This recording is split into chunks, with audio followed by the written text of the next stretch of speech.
Welcome back, everybody. I am RL Melpica, the Eat Coach, Natural Health and Diet Specialist. And look, we got Halloween coming, and believe me, I get it. I understand. You're probably wondering, how do I stop my child from just overindulging in all this candy? And I just wanted to share with you guys a few tips that I do with my daughter to kind of help. I mean, look, we're all trying to make this transition to a healthier lifestyle, and we want to share that and ultimately pass that down to our children. And what I like to say, break those generational curses. But how do you deal with Halloween, right? So for me, my daughter is homeschooled, so it's a little bit easier. But these are things that I think you can apply with your kids at school that go to public school as well. But for me, one of the biggest things that I realized in raising my youngest daughter is that you have to change the focus, right? Like kids, when they think of Halloween, the first thing they think of is candy, right? They think of candy. And that's through the marketing and propaganda, everything they see on TV, and then what they hear from their friends at school, and kind of what society makes Halloween to be about.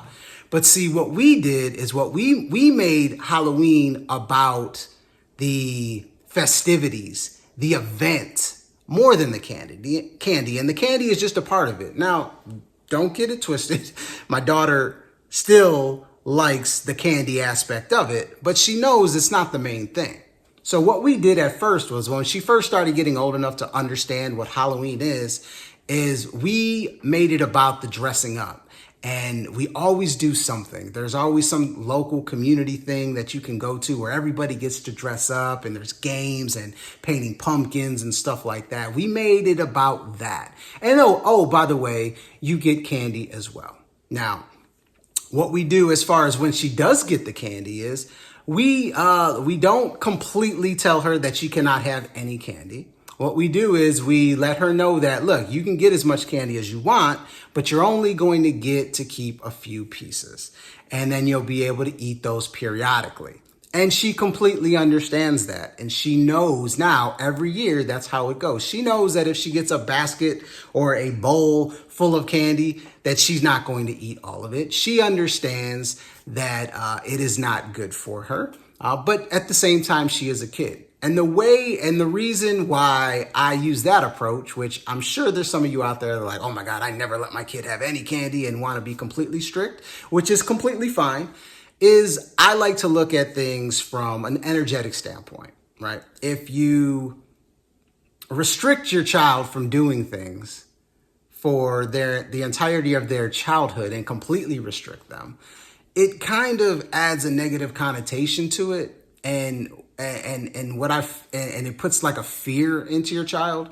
So I feel like when they turn 18, even though they have those values, they're based off of fear of getting in trouble. And what they do is they overindulge when they become an adult because of all the things because the fact they were restricted of it while they were a kid. But if you make it fun, like that's what I try to do. I said, make it fun, make it about the festivities, and provide the education of why these candies, why M&Ms, why Snickers, why Kit Kats, all those different things are not good for you.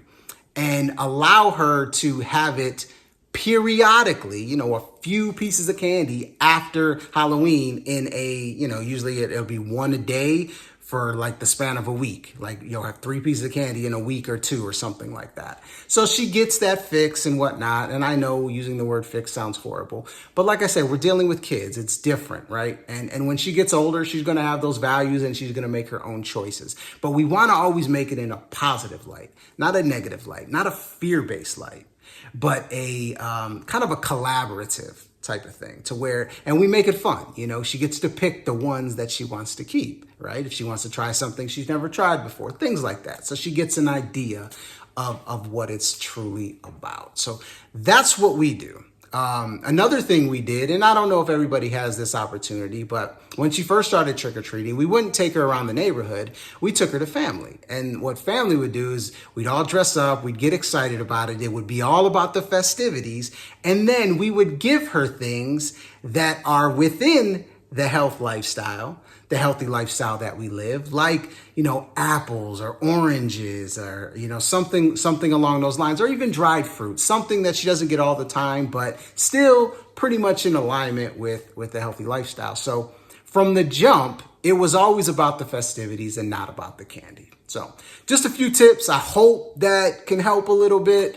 I'd love to hear any ideas that you guys have, but like my main thing is that, like I said, work with your kids, educate them, let them understand the why, not just, you can't have candy. No, let them understand the why.